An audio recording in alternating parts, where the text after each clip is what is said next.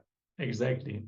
We really recommend all the participants, one, to share your experiences here in the chat. Even if you feel your height has not increased, just share whatever you experienced during the power manifestation. Maybe you felt a deep silence in your inner space, or just a sudden surge of joy. All this is a valid experience, and we recommend all of you to get into the mode of sharing your experiences more and more. This way, they will settle in you and they will be more real for you. Also, we recommend you to play with the powers more and more. Yes, we have many rounds of power manifestation throughout the day. That does not mean that this is the only opportunity for you to manifest these powers. Whenever you sit during the satsangs, or you have some powerful cognition that clicks with you, that is the perfect opportunity to manifest powers. See, when you're already empowered by some click, some powerful cognition that has settled in your inner space, you are already in oneness with the teachings of Swamiji. You're already in oneness with the powerful cognitions that he is showering on us. So at that moment, if you turn the inspiration into immediate action, you will experience a breakthrough on a whole nother level. So these powers are there for us to play and to celebrate our existence, our superconscious existence, our existence as Paramashiva. Yes, absolutely. So now let's continue with entering into our next session, as we're also almost about to enter into today's darshan with Swamiji. You can all start calling your friends and family and inviting them to join us. Swamiji is about to come. But before that, we still have a bit of time to start another session, and we are going to be learning how everything is auspicious.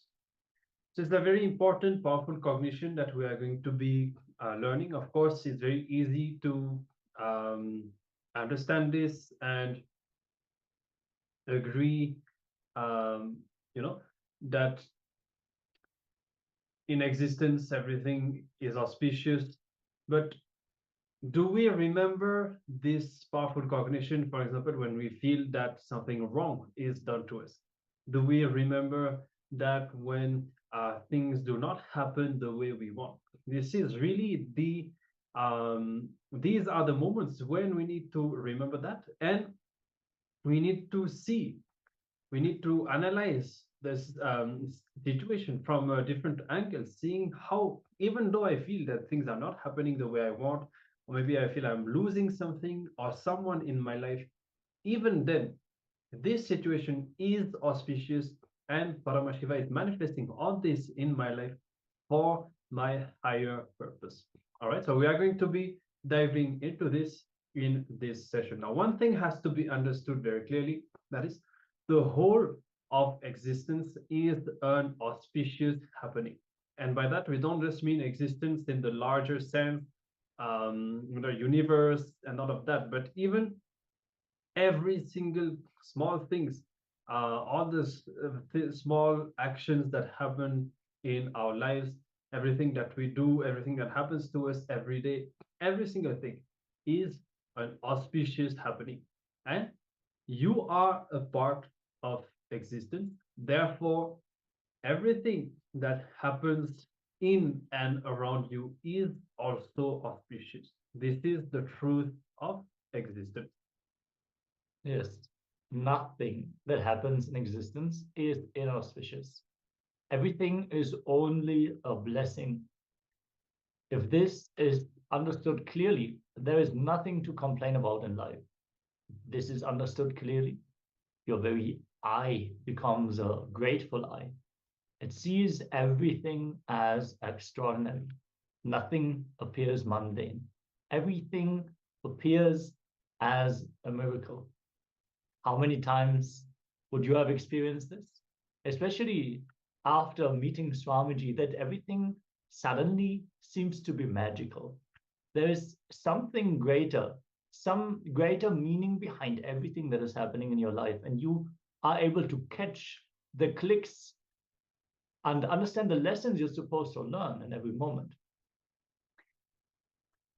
Yes, let us learn a little bit more about this very concept, that once you experience that everything is auspicious, everything seems extraordinary and nothing is mundane. To a small story. One day, a duck hunter went to the market to buy a bird retriever dog. To his amazement, he found a dog that could walk on water. He immediately took it home. He invited one of his friends to hunt the next day and took the dog. When a flock of ducks came near, he took aim, fired, and silently watched. The dog walked on water, retrieved the bird. He looked at his friend for reaction, but the friend remained silent. He asked him, "Do you see anything unusual about my dog?" The friend replied, "Yes, your dog is unable to swim." Miracles are continuously happening in front of your eyes, but we are continuously missing them. Only because we miss them, life itself appears to be dull sometimes. When we start perceiving them, our entire life becomes a miracle. So the truth is there are already too many miracles happening around us in our lives.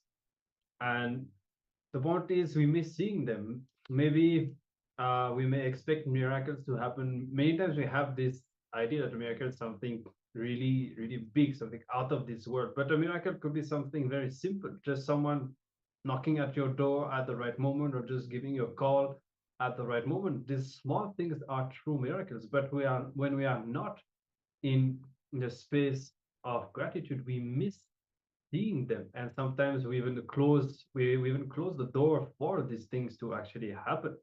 Now, if we celebrate these three things, that is the existence of the self, of the word, and of God, we will experience the whole of existence as a blessing that is happening continuously.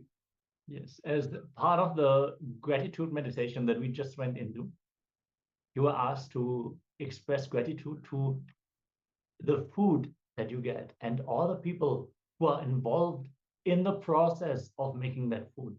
So the next time you eat a berry, just think how much went into the process of you having that berry on your plate, in your fridge. Just rewind. Who brought this berry to you? Where did you get it? You got it from the shop. Okay, so a person had to work at that shop and had to sell it to you. In order for the berry to arrive at that shop, someone had to transport it there, pack it. Someone had to pluck the fruit. And before that, the sunlight had to hit the fruit for the right amount of time, for a long period. And the soil had to have the nutrition. All the people who were involved in that process, just for us to casually snack on some fruit. And if we look closely, every single incident in our life has layers and layers and layers of miracles that need to happen for us to be able to even experience this. But we are not aware most of the time.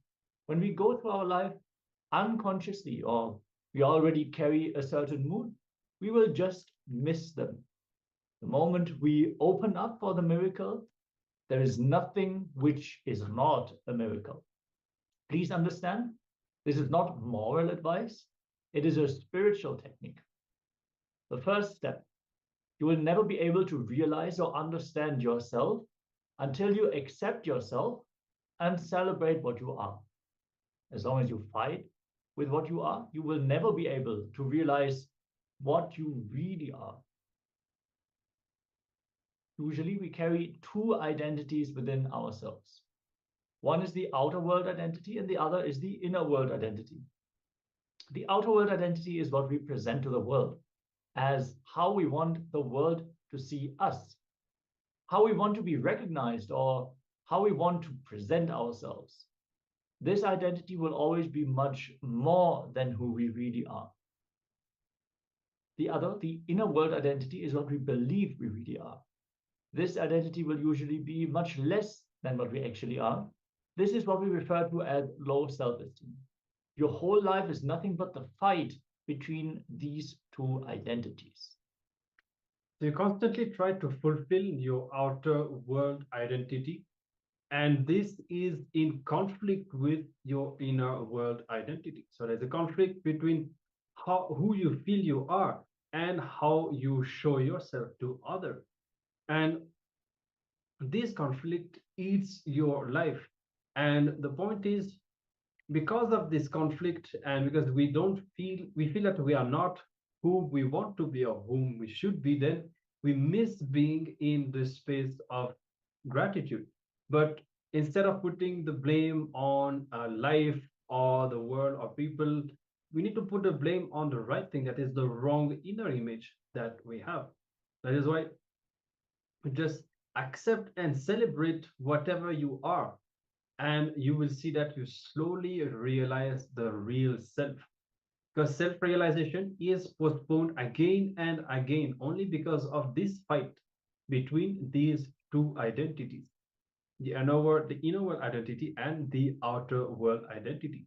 So the moment you stop the fight between them, the moment you stop being in conflict with yourself, feeling that you should be something more and that you are not the person you should be, and when you stop trying to act and continuously sustain this outer image that you show to people, the moment you stop this fight, you will see that both these inner image disappear into the realization.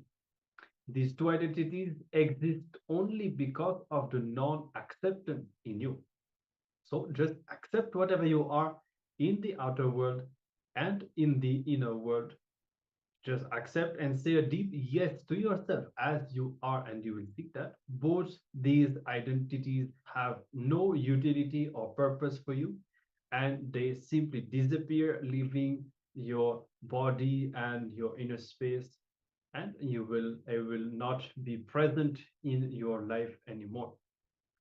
Then you will accept and celebrate yourself as it is. You'll understand that you neither need to develop the self in the outer world, nor do you need to develop it in the inner world. Out of this understanding, suddenly you will see that the self will be realized. Yes, and the next step, we come to the celebration of the world. Understand all the difficulties and problems between you and the world are because you do not look at the world as a mystery. You continuously try to demystify the world with your logic. Try to understand the world with your intellect instead of celebrating it, accepting it, enjoying it. You analyze, aggregate, and try to bring it under your control. It is not possible to achieve this. It is too vast and too intelligent. It is meant to be enjoyed and not analyzed. Ramakrishna Paramahamsa, an enlightened master from India, tells a beautiful story.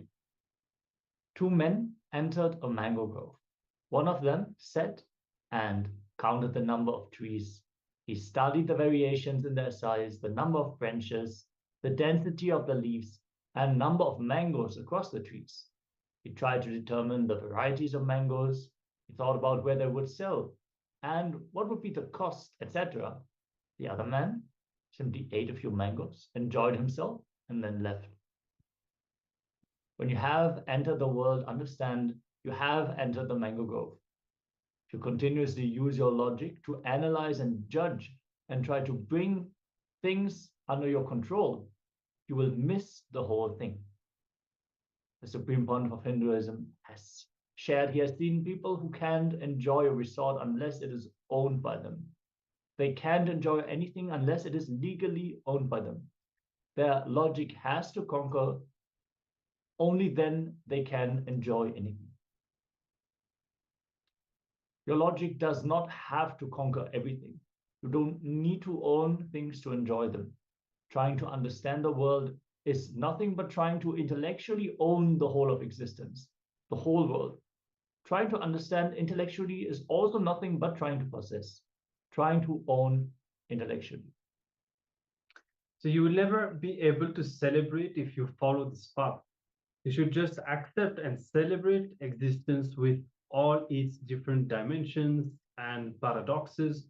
Don't judge anything. The thing is, you continuously judge what is going on as something right or wrong, something should have happened this way, or something should not have happened this way. And you should become aware that whatever happens in existence is auspicious. In Sanskrit, the word Shiva means causeless auspiciousness.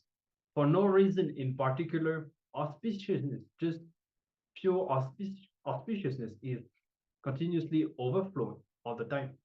And you too are continuously expanding and growing, whether you accept it or not. Every birth that we take, every action, every single incident happening in our life is increasing our frequency and raising our intelligence. So the causeless expansion is happening inside you also, but you may or may not experience it in this way. That is a different thing, and that is the problem.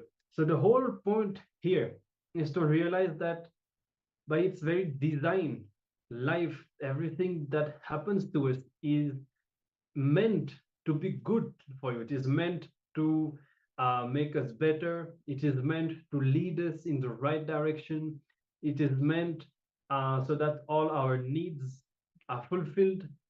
But the problem is we don't experience life in this way. We don't feel that everything happens to us is auspicious, is great, and we have a lot of resistance, a lot of expectations, a lot of judgments, because of which we feel that something is bad, something wrong is done to us, things should be different, we are not the way we should. So all these things take us away from the space of gratitude, which is not only which is the space where we just flow, we just experience the peak of life, all the best dimensions of life.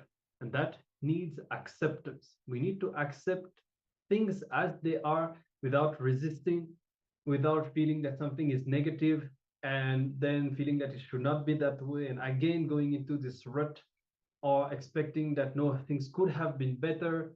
Instead, we need to see, and we can actually, like, if you see in your life, even if you take some of the worst of what you think, you feel as worst incidents in your life. Let's say that, for example, you lost someone. Naturally, you'll have so much of sadness that I love that person, and your mind will start playing the game, thinking that if that person was there in my life right now, everything would be beautiful. And it's such a sad thing that has happened to me. That is what we do, right?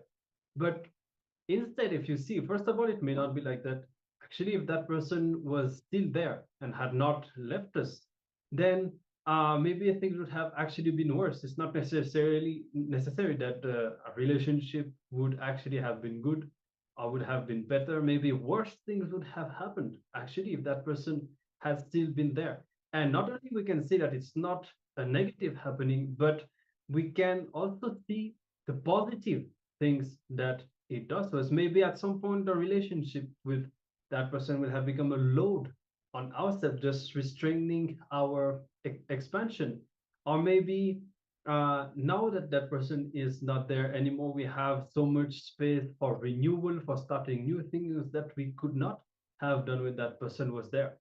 So here I just took one example, simply of how we feel bad when someone leaves us, and we can apply the same thing to all the situations in our life, whatever we feel as negative. If we decide to see that it is actually auspicious, we will start seeing the deeper meaning, deeper reason why it happened in our life, and then we will be able to identify what is the direction that the cosmos is leading us into. Yes, many times us jumping to a specific conclusion saying, oh, this is a bad incident in our life, is already a delusion. Many times only after years we will understand the context out of which situations happen in our life and the actual results they have for our life. Maybe we go through a traumatic experience, but in the end, it turns out to be something that was required for us to expand, that was required for us to overcome certain patterns, or that would lead us to the breakthrough that we needed in that situation. Just because now we do not see what is going to be the benefit of this situation, we should not jump to the conclusion that it is going to be bad for us.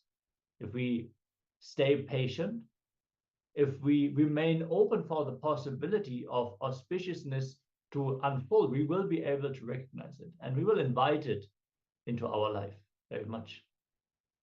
So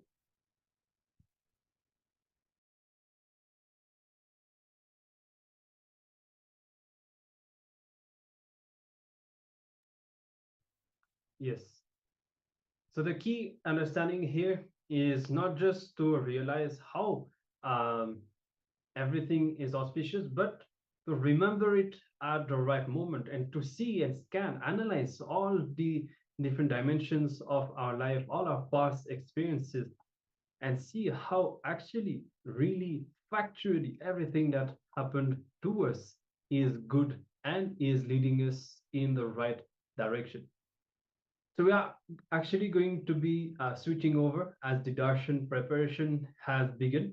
If you want, if you feel like, in the meanwhile, you can also start this exercise. You can start looking into all your different life situations in your past and even in your present, what all is happening to you right now, especially what you feel is negative, and try to see how it is in fact auspicious. You can go step by step, incident by uh, incident, and see the deeper meaning and the deeper dimensions of everything that occurs in your life.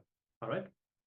So with this, let's all get ready to receive Swamiji, as we are going to be switching over to the darshan preparation. You can all invite your friends and families to experience the darshan with Swamiji today, to receive the initiations. And of course, after the darshan, we will be back to resume with our final sessions of today's Paramashivoham Level-2. Disturbed phase I was going through. And at that time, that's when like I spoke to someone from the Sangha regarding SJP, and it slowly the cognition shifted. It's not about just like you giving the money. It was more about, at that time, I kind of looked at myself and my life, what I'm going through and how I approach it. And it felt like it's all I had was worries. And even when it comes to money, either you have it or not, there was a lot of pain associated with it. And at that time, I kind of decided, okay, SJP is kind of like a form of surrender. I don't have the entire amount or all the amount I had. I just decided to contribute that towards becoming a manifester. And at that point of time, for me, it was mainly about, okay, surrendering everything to Swamiji. Let him take care. Let him figure out how I'm going to become the SJP. And let him figure out, okay, how am I going to contribute towards it? If I have a job or not have a job. And it was basically that I was surrendering that bad mental state and inner space that I had. At least when I made that first jump, that was the one big shift that I saw right away. That it's the relationship with money changes. You look at it more of like a utility, not as something as you don't equate it to life. That's how I felt. That's so nice. How was your relationship with money before that? Like you say, how from what to what did it shift? And you also mentioned to me earlier when we were talking, that said about how actually even to take that step, it was a little difficult for you during that time. And do you want to also share a little more about that? Yes, Ma. So around the time I took the step, even though I knew that my contract would end in 3 or 4 months, then all of a sudden I was let go in the middle, and so it was a bigger challenge, at least for me at that time. So it was not really a pleasant period, and at I mean, you don't have a regular source of income, and because I was on a visa, there's only so many months you can be without a project or without an employment. And at that time, it was really challenging, but for me, it was more about that cognition. I was at least blessed to see the way my inner space was and what my mental state is, and it was a conscious choice. More of, I don't want to be in this lower cognition or suffering because of not having something and all. It was more of, okay, let me move to something more of a positive attitude or a positive thought process. And